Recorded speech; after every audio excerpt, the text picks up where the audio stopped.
Okay, we are live. Welcome back to Bland Gaming, the most boring and technically inept channel on the internet. I am Deeb, your host.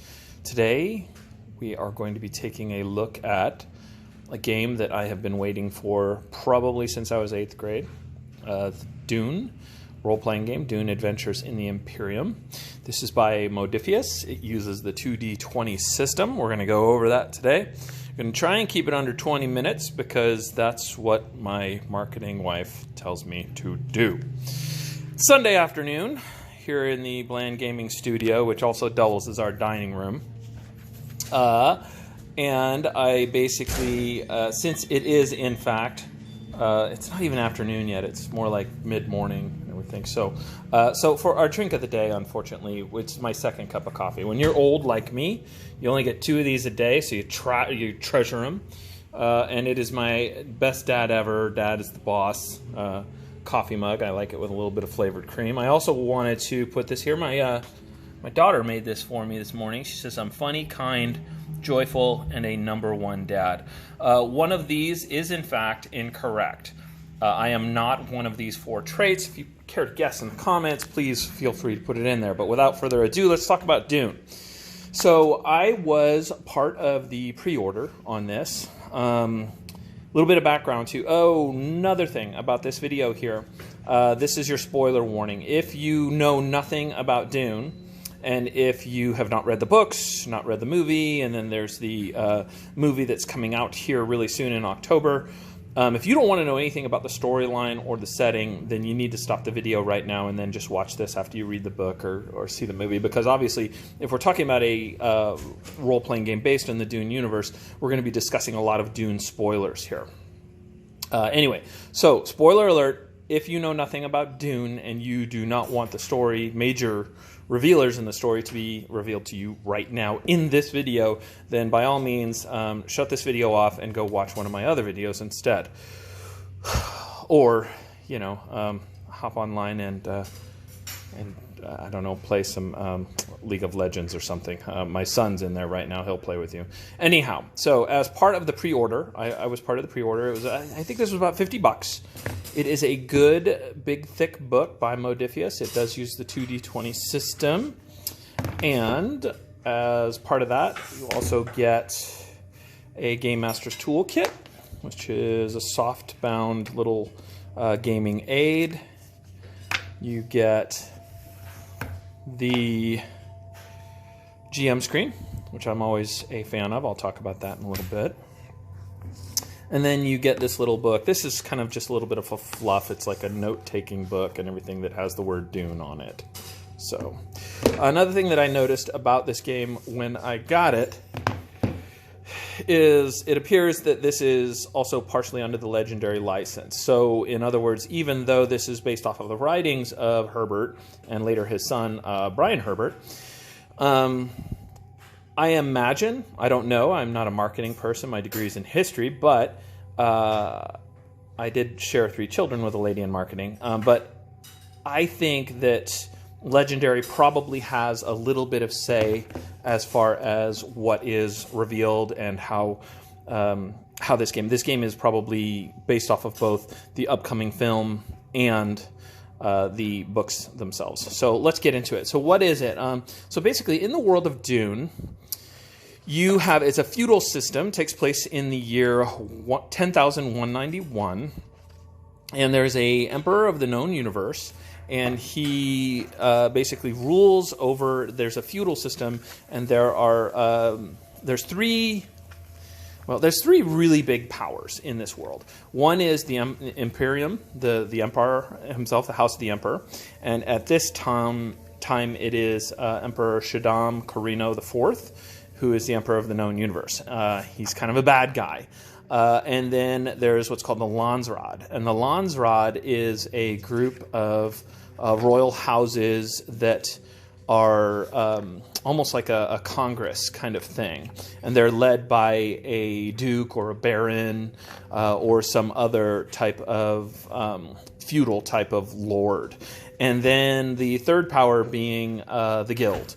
And the guild is a separate power among the 3, but arguably one with probably the greatest influence. They don't have an army or anything like that, but they do have one of the heaviest influences in the world of Dune, and I'll explain that here. So here's how. So what happened in the world of Dune? I don't want to get too much into it, but basically, there was a big, huge. They invented a whole bunch of thinking machines in this world, and what happened was very Terminator-esque. The machines became intelligent and decided that humans were, unworthy, and basically what they tried to do was subjugate the humans. And there was this big, huge revolution of the humans against the thinking machines called it's a crusade. I'm just brain farting. The Machines Crusade or something like that. I can't remember. So anyway, oh my gosh, I'm like, Dune is like my favorite novel of all time and everything, and I cannot believe I'm brain farting on this, and it's because I'm old and I drink too much. However, so they had this big giant rebellion against the machines, and once they had won their freedom against the machines, all thinking machines were declared illegal in this world. So what they had to do is they had to engineer their needs biologically in order to, so you couldn't have computers, for instance. So what they did is they made this race of humans called mentats, where they super trained their brains to be able to think quickly, just like a computer would. And every duke and every baron has a mentat that is one of these thinking computers, these thinking machines, and they drink this stuff called the juice of Safu, and it makes them super intelligent, super, quick thinking, what have you. And then also the Bene Gesserit order, which is a female-only order who basically rose up and they've learned how to perfectly control their bodies. And their whole thing in this universe is the Bene Gesserits manipulate bloodlines, and they're kind of like in this breeding program where they're trying to breed this super being, which they call the Kwisatz Haderach. So, throwing a lot at you. We're drinking from the fire hose here. I'm just trying to bring you up to speed. So the big part of Dune, though, is that the thinking computers that are required to have faster than light travel are no longer, they're against the law. So what they wind up having to do is take a drag off my coffee. Excuse me. They go ahead and figure out how, instead of using faster than light travel, what they do is actually what's called folding space, where they cause for two locations in the universe to exist at the same time at once, and then basically you travel through the little gate, and then it opens up at the end. It's very similar to the thing that they explained in the Event Horizon, was loosely based off of the idea from Dune. So in order to make that happen, though, they have this engine called the Holtzman's engine, but the Guild uses these mutated people called navigators in order to fold space. So what the Guild will do, and I think we have a picture of one in here, is the Guild will use these great big ships called highliners, and the whole thing is these highliners are literally like hundreds upon thousands of yards wide, and so they'll park this highliner out in front of your planet, and then what you would do is you'd fly all your ships up into the highliner. There we go. This one. You'd fly all your ships up into the highliner, and even you could be the most bitter of enemies, right? But it's this kind of no man's land. It's like this Casablanca. It's a truce. You can't fight inside the highliners. And then the highliner itself would fold space with the navigator in there, and they would fold space, and then you could offload and what have you. The Guild does not take sides in disputes between any of the royal houses. The royal houses of the Landsraad actually make war on each other. As a matter of fact, the two most powerful houses in the setting are House Atreides, who are good, noble, and then there's the Harkonnens, which are very brutal, and they're into slavery, and they're into exploitation, and they're very power hungry. So it's only natural they're the two biggest kids on the block with opposing ideologies. It's natural that they're going to be bitter enemies. Anyway, so Atreides ships and Harkonnen ships could be sitting right next to each other inside one of these Guild highliners, and they would be absolutely forbidden to take arms against each other while they're inside the highliner there. So how do the navigators do this? Well, the navigators use this it's a really basically enhanced mind power that allows them to fold space. And in order to do that, they need this substance called the spice. The spice, which is also called melange, is something biologically you can take, and it gives you awareness. It enhances your consciousness. But what it also does for navigators, if you take a large amount of it, they obviously become fiercely addicted to it, and then they wind up being able to make space travel possible. The problem with spice is, wait for it, it's only located on one planet in the whole universe. And that planet is Arrakis, Dune, desert planet. So whoever controls Dune at any time gets tremendous power, but also tremendous responsibility, because they are responsible for providing spice to the entire Imperium. So anyway, that is the basis of the setting here. There are the original book was written by Frank Herbert back in like the 50s. And then he wrote a couple of sequels. I will tell you that I really enjoyed the book Dune. The sequels that he wrote after that got really kind of weird. And then his son, Brian Herbert, came out with the three prequels, House Atreides, House Harkonnen, and House Corrin, and they were magnificent. I absolutely loved those. And then he also came out with the Machinist Crusade, I think Paul of Dune. So there's some great literature out there on this, and this is a very enriched world. So let's talk about what you do in the world of Dune here. So your characters, what you're going to do is you are going to get together as a group, and you are going to create a house, a royal house that takes place in this setting. And I kind of liked that aspect of it. It reminded me of the Song of Ice and Fire role-playing game. You actually would create a house, and then the players are very high-ranking members of the house. And in this game, you can choose to be a minor house or a major house. There's advantages and disadvantages. The greater that your house is, the more enemies and the more threats there are to your house. So the players decide that they're going to make a house together. So you do this on session 0, where everyone's getting together, and the very first thing they do is they make a house together. You decide all things about what you want your sigil to be, the arms, what kind of the home world it is. There's a number of traits that your house, like what do they specialize in? Are they good at assassins, or are they food producers? What's their specialty and stuff? And then a whole section on how you generate your enemies. You can generate false houses, fictitious houses, to be the enemies there. Then you create your character. And using the character generation system, again, this does use the 2d20 system. And there's a lot of things that you do to create your character, but your character is basically high-ranking members of the house. So you may have one of the players may be the heir to the house. One of the players may actually be the lord of the house, and then another player, could wind up being the master of arms or the mentat of the house, what have you, and stuff. So that I thought was really cool. And then you use one of these pre-generated archetypes that you can use to help guide you into making your character.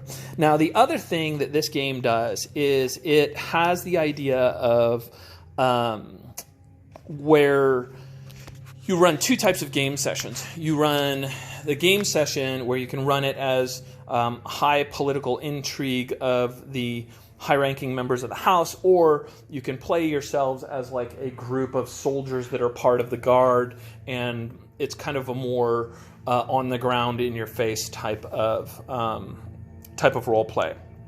So theoretically, your players, you decide what kind of campaign you want, or you just go ahead and make two different characters. You make one character that's kind of like the lower level working class kind of person that's involved in the house, and then you make the political characters. The game itself, there is action in it. There's a lot of fighting in it for sure, but this game has a lot of intrigue. This setting has a lot of political intrigue, very much like before there was Game of Thrones, there was Dune. And Dune is big on the intrigue and following certain laws and political maneuvering, and then also hard outright military war against each other. God, that glare. I'm sorry, ladies and gentlemen. Someday I'm going to get a studio and we're not going to have to worry about glare. Anyhow, so you make your players, you make your house. There's two ways to play. I'll tell you, I thought it was a very interesting concept, and I did not think it was a bad idea to have two different types of characters. But the way that I approached this in my Game of Thrones campaign, and then also in my Battlestar Galactica campaign, is I had the players play major parts, and then it was almost like it ran like the show where there were different scenes going on between each of the characters. So even though, for instance, one character was the actual commander of the Battlestar, while he had his moments to shine and do things, he would do what we call sit back and watch TV, where he would sit back and he would watch the show from the points of view of the other characters. So we had these different, everyone would have their different plots going on, and then we'd have one major plot that would involve everyone. And if I ran Dune, I think that's how I would much prefer it. I think I would much prefer to, but that's that's how I would do it. Rather than having the two sets of characters, I would much rather have, this is at this time, this is when this group is going out into the field, yet I would also design an entire subplot to involve this character who maybe would not be that type of character to go out in the field and do these kind of things and track down a Fremen commander or what have you. So there is that is the basis of the game, and the game is all about making your house rise in power. And even though the game is called Dune, you don't have to even take a step onto Dune itself. There's so much going on as far as the Imperium and the world of Dune is so much bigger than just the planet of Dune. However, Dune itself is a huge part of the lore because Dune is where a lot of the power struggles occur on or around Dune, because without Dune itself, there'd be no spice, and without spice, there would be no space travel. Okay, so let's talk about the things that I really, really liked about the book. The one thing I like about this game that they did really well is the lore here. They summarize and capture, as a source book alone to the Dune universe. I have to show you that the rules don't even start. I mean, you're reading like a third of the book before they even start to talk about the rules. And I do think that this is a very good measure of, it's very faithful to the source material. And I really, really liked that. I thought that was very cool. You guys know I am a artwork fan.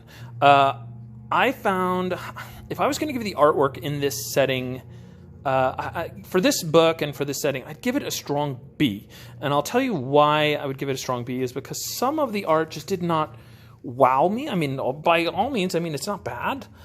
But some of it just did not draw me into the world of Dune, which was really what I was looking for. However, I just thought my favorite piece of art, there's a couple really just brilliant works of art in here, but I love the chapters, the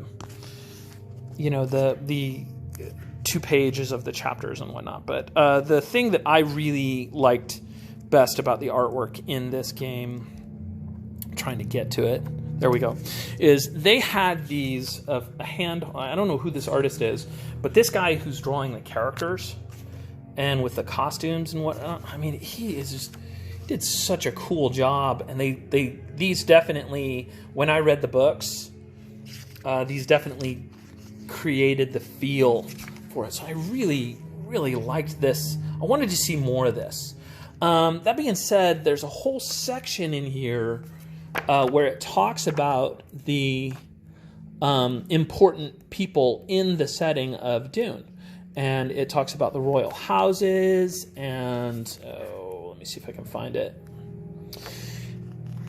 Maybe that's a cool picture. So there's some great art in here. That's kind of cool. This is a guy looking out over Arrakis, I would assume. Arrakis like the capital of Dune. One of the most major cities and stuff in Dune. But they had a whole section in here about the major players in Dune, and I think it's near the end. Let me show you here, and I just want to. It's because I want to bring up a point. There we go. Allies and adversaries. That's a good picture of a Sardaukar right there. Those are the Emperor's Royal Guard.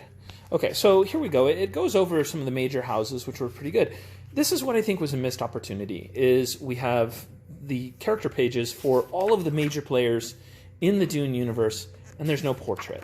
And you had this magnificent artist that has been doing the random character portraits and everything, and we didn't get a chance to actually see these. I think it would have been really, really cool to be able to see, especially, Baron Vladimir Harkonnen is such a terrifying character.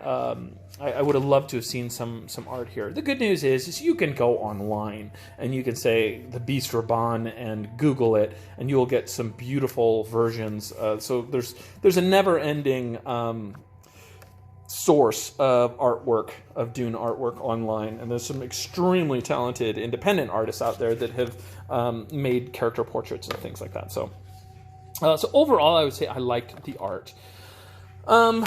Look, I am not going to get into it. I'm already at 20 minutes here. I don't want to get into 2D20. 2D20 is an extremely successful system. It is very well liked by a lot of players. I personally, it's not my bag. I just don't. It's not really my style. It doesn't fit my style of GMing. However, I do want to say the positive thing about this. So I have experience with 3 2D20 games. Conan, which I ran very extensively for about 3 years. Then John Carter, which I read the book but never ran it. And then this is my 3rd title. It is obvious to me that they are each one coming out in that order too, with Conan being the first one. It's obvious to me that the people who created the 2D20 system are trying to simplify it, and they're trying to make it more palatable for the people that are not so math-minded like myself. If you are a person who likes a lot of numbers and a lot of rules, and if you think quickly with numbers and you like stacking numbers and thinking about, well, this will modify this and stuff like that, then 2D20 is probably going to be your thing. I am a guy that literally I can't count to 10 without my fingers and stuff. So it just doesn't fit my GM style. My GM style is very story-based and whatnot. And my combats are very quick, and they have a tendency to serve the greater plot rather than actually be, an emphasis of the fun itself and everything. So it's just not my style. But again, a lot of people love the 2D20 system and the Star Trek system and the Conan system. So, do your research on it and see if it's really your style in itself. Okay, the other thing, my wife says I'm not supposed to talk about things that are controversial. But the one thing that it's not really, if you don't like it, you can just kind of skip over it and everything. But there is an entire section in the GM section here where it is talking about it's talking about, I'm trying to think of the right word, managing your character, your players' sensitivities. I think that I have an issue with that in the sense that Dune is an offensive setting. It's not for everyone. And rather than try and... It's funny, I thought about how I was going to say this before, and now I'm just kind of stumbling through my words. Let me give you an example. So, one of the things that the book encourages you to do as a GM is to talk about what people find offensive, and make sure that you avoid those kind of topics in your gameplay. The problem with that is that you're going to miss out on a lot of good parts of the story in the name of trying to be less offensive, trying to make a very PG-13 / mild R-rated setting into a G-rated setting. You're just going to miss so much. Let me give you an example, okay? So one of the main characters in the story is Duke Leto Atreides. He's good and he is noble, but yet he's tragic as well. Much like Eddard Stark, he's kind of a very idealistic character, and because of that, he winds up suffering. So he has a concubine, and he has to keep himself available for royal marriage, for political marriage and stuff. So he cannot marry. He meets this woman that he loves named Jessica, and he falls madly in love with her, and he would want nothing more than to be her wife. But because of the fact that he has to keep himself available, he can never marry her. And so he winds up having children with her, their son Paul. And if someone found the concept of concubines, which obviously do not fit into 21st century ethically and morally, the idea of a concubine doesn't fit into 20th century mores. But if someone said, well, I find that entire concept offensive, then you're missing out on this Romeo and Juliet kind of forbidden love story that's going on, this conflict that Duke Leto has to face and everything, and how he's like, his heart is so torn. It's such a cool part of the story because we feel his pain, and we feel the pain of Jessica, that the two of them want to be married and they want to be together, and yet they can't because of that, because of his responsibilities to his house. Then the Baron Vladimir Harkonnen, he is a repugnant, very awful character.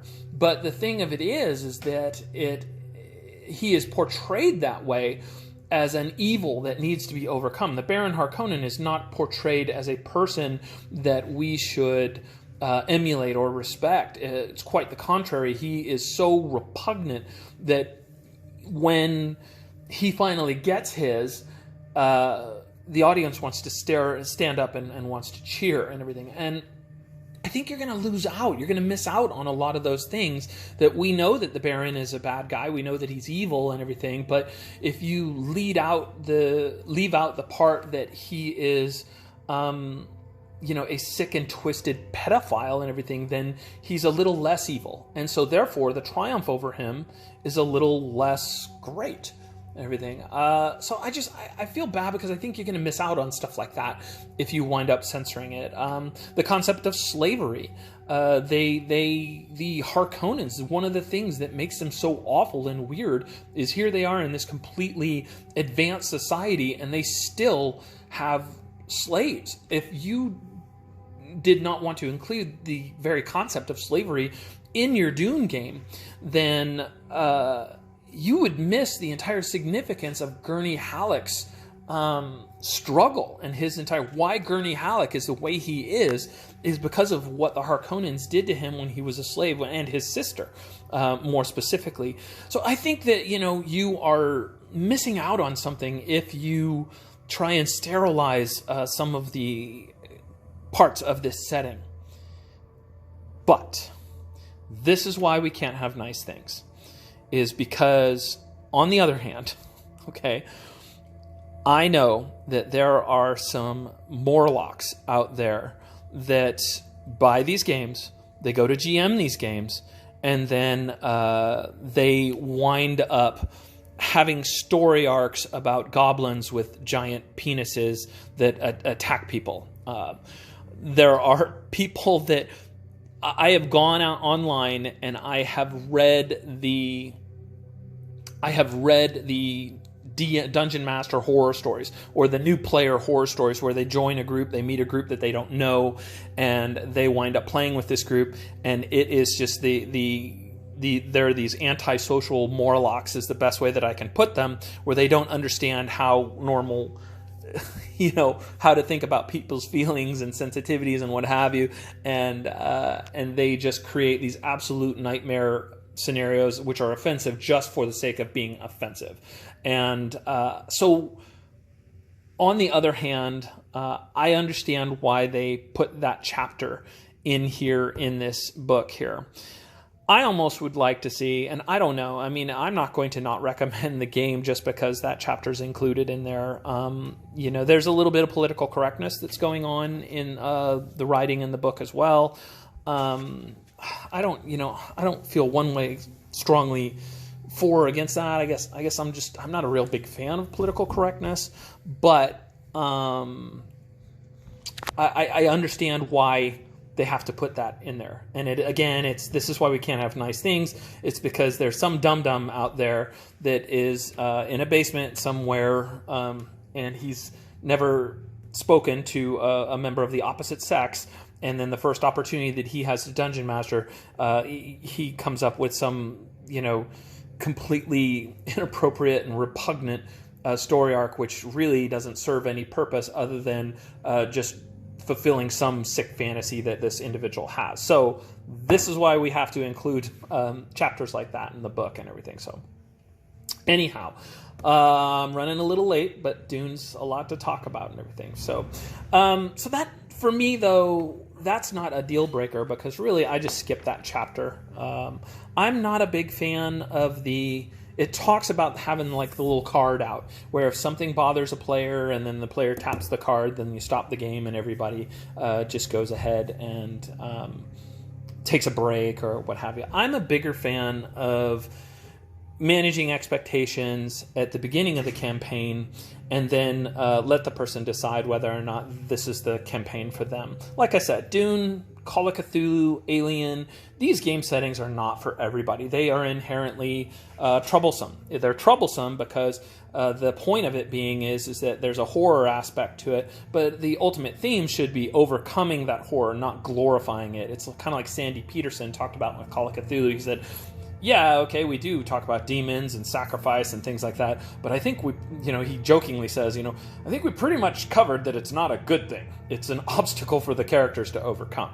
So I think that, there are, if the other thing too is that it feels to me in our current setting, in our current state of being right now, that a lot of people are offended by a lot of things, and trying to manage everybody in one group as far as what is this everyone going to find offensive, and there's just, it seems to me that a lot of people are more easily offended than, say, 10 or 15 years ago. So trying to manage that, I think if you manage those expectations in the first session, then you're going to have a much more successful game. And it's okay if it's not being exclusionary to somebody if they decide that they find the concept of some of the story concepts in Dune to be offensive. What I'd encourage you to do is, instead of trying to change the setting to meet that one person's expectations, maybe be inclusive as far as having that person involved in a setting that maybe does not have such disturbing story arcs. A custom Dungeons and Dragons setting. The Mouse Guard is a tremendous role-playing game. The upcoming Root role-playing game that is, I think it's the Kickstarter's done, but they're still working on it. That's a great game to go ahead. Tales from the Loop is another one that is a really great game. So it's just kind of like just how movies and books are not for everyone. This movie might not be for everybody. This book might not be to everybody's taste and everything. Role-playing games are the same thing, and it's okay that if there are certain things in Dune that some people would find disturbing, that's okay. But then you don't have to play Dune. You can go play something else. Play, like I said, play Mouse Guard, or even play the upcoming the Lord of the Rings. That one there. Or you could even custom Dungeons and Dragons scenario, or you could do you could easily do a Mutant Year Zero campaign. So stick to that kind of stuff and everything. But it's just I guess my point being is that if you manage those expectations in your first session, like, let me give you an example. I had a player in my group who was female and was extremely religious person, and we were playing Conan. And in Conan, it is a brutal world. It is a totally brutal world. And in a couple of scenes, they would go into a brothel, and the prostitution would be openly portrayed in the scene while we were playing in that scene. I remember talking to her, and I remember saying, hey, so this is kind of upcoming here, and this is kind of what's going to be happening, and it's kind of part of the setting, and it's something that they would do in these times, something that would be fairly normalized. How do you feel about that? And then I'll never forget, she smiled at me, and she said, I know the difference between make-believe and reality. And I just thought that was really cool. I felt very privileged to have somebody like that in my campaign. I know a lot of you are going to disagree with me on that, and that's okay. But that's just kind of my personal opinion. By all means, I hope you don't think me as some sort of beast and everything, but I like to include different players and different personalities in my games and in my campaigns, but I do understand that some of my friends are a good fit for some of the settings, and some of my friends are a better fit for other settings, and that's just something to consider. And as a player, I think we should try and consider that ourselves. Is this a good fit for me? Is this the kind of setting that I want to play in? Before I end this, I do want to talk a little bit about the screen, the GM screen. It has a very beautiful map of Arrakis on it. I liked that. The other thing that I really liked about it is that instead of going vertically, it went horizontally. And so you have a bigger screen here, which I really like. And I have to tell you, even though the 2D20 system is really not my thing, look at these tables here. They did a fantastic job giving you everything that you need in order to run it smoother. So bravo. Okay, so final thoughts. What do I think of Dune? Do I recommend Dune to you? I do.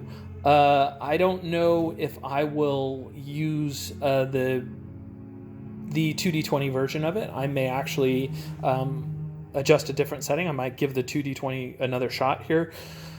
But for a source book alone, it's very good. I also think that one of the reasons why we had some limitations on the artwork is because with the movie coming out, they had to be very careful about how they portrayed Paul Atreides or Baron Harkonnen, because some of that stuff is still in production, and maybe they wanted to create a sense of consistency. I don't know. But overall, I enjoyed reading it. Like I said, as a source book, it is absolutely magnificent. The quality of the pages and of the actual book itself is outstanding. So I would definitely recommend picking it up, especially if you are a fan of Dune, and especially if you are a fan of the 2D20 system. If you're a fan of the 2D20 system, then there is no doubt about it. This is a good book for you to pick up and everything. So anyway, thanks for watching. I know I went way over my normal budget here.